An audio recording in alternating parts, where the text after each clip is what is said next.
శివుడు ఇంకా విష్ణువు బద్రీనాథ్ ఉద్దాంతం. బద్రీనాథ్ గురించి ఒక పురాణ గాథ ఉంది. ఇక్కడ శివపార్వతులు నివసించారు.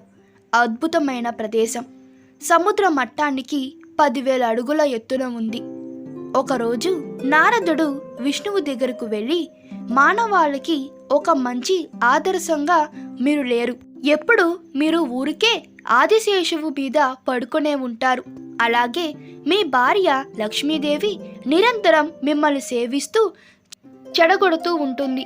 మీరు ఈ గ్రహం మీద ఉన్న మిగతా జీవులకు ఆదర్శవంతుడిగా లేరు.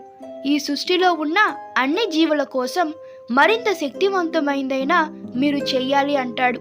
ఈ విమర్శలను తప్పించుకోవడానికి, అలాగే తనను మెరుగుపరుచుకోవడానికి కోసం సాధన చేయడానికి సరైన ప్రదేశాన్ని వెతుకుతూ విష్ణువు హిమాలయాలకు వస్తాడు. అతనికి బద్రీనాథ్ కనబడుతుంది. అక్కడ ఒక చక్కటి చిన్న ఇల్లు ఉంటుంది. ఆ ప్రదేశం తన సాధనకు సరిగా సరిపోయే విధంగా ప్రతిదీ కూడా సరిగ్గా తాను ఎలా కావాలనుకున్నాడో అచ్చం అలాగే ఉంటుంది. కానీ అది శివుడి నివాసమని, అలాగే అతను చాలా భయంకరమైన వ్యక్తి అని తెలుసుకుంటాడు. తనకి గనక కోపం వస్తే కేవలం మీ గొంతే కాకుండా తన గొంతు కూడా కోసుకునే రకం ఈయన. ఈ వ్యక్తి చాలా భయంకరమైన వాడు. అందుకని విష్ణువు ఒక చిన్న పిల్లవాడి రూపంలోకి మారి ఆ ఇంటి ముందు కూర్చుంటాడు. అయాళ్ళకి వెళ్ళిన శివుడు, పార్వతి ఇంటికి తిరిగి వస్తారు. వాళ్ళు వచ్చేటప్పటికి వాకిట్లో ఒక చిన్న పిల్లవాడు ఏడుస్తూ కూర్చున్నాడు. పిల్లవాడు వైపు చూసిన పార్వతిలో మాతృ హృదయం ఉప్పొంగింది. బిగారుగా ఏడుస్తున్న పిల్లవాణ్ణి ఎత్తుకోబోయింది. శివుడు పిల్లవాణ్ణి ముట్టుకోకు అని పార్వతీదేవిని వరించాడు. ఆవిడ, ఎందుకింత క్రూరత్వం, అలా ఎలా అనగలుగుతున్నావు అని అడిగింది. శివుడు పార్వతీదేవితో ఇలా చెప్పాడు, ఈ పిల్లవాడు మంచి పిల్లవాడు కాడు. మన వాకిట్లో తనంతట తాను ఎలా ప్రత్యక్షమయ్యాడు?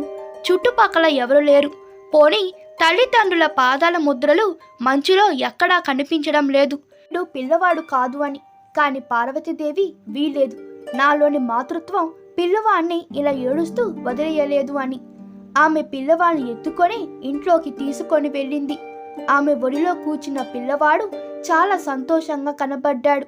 శివుని వైపు ఆనందంగా చూస్తున్నాడు. శివుడికి ఏం జరగబోతుందో తెలుసు. అయినా సరే కానీ ఏం జరుగుతుందో చూద్దామన్నాడు. పార్వతీదేవి పిల్లవాణ్ణి సముదాయించింది, అన్నం తినిపించింది. అతన్ని ఇంట్లో వదిలి దగ్గరలోని వేడి నీటి బుగ్గలో స్నానం చేయడానికి శివునితో పాటు వెళ్ళింది. వాళ్ళు తిరిగి వచ్చేటప్పటికి ఇంటి లోపల వైపు తలుపుకు గడియ పెట్టి ఉంది. పార్వతీదేవి ఆశ్చర్య చకితురాలయ్యింది. తలుపెవరు వేశారు? శివుడు, నేను చెప్పాను కదా పిల్లవాణ్ణి ఎత్తుకోవద్దని. నీవు పిల్లవాణ్ణి ఇంట్లోకి తెచ్చావు. వాడు లోపల నుండి తలుపు గడియ పెట్టాడు. పార్వతీదేవి ఇప్పుడేం చేద్దామన్నది. శివుడికి 2 మార్గాలున్నాయి. 1, తన ముందున దాన్నంతా దహించి వేయడం. 2, మరో నివాస స్థానం వెతుక్కోవడం. అందువల్ల ఆయన ఎక్కడికన్నా వెళ్దాం. ఈ పిల్లవాడు నీకు చాలా ప్రియమైన వాడు కదా, నేను వాణ్ణి ఏమి చేయను అన్నాడు. ఆ విధంగా శివుడు తన నివాసం కోల్పోయాడు.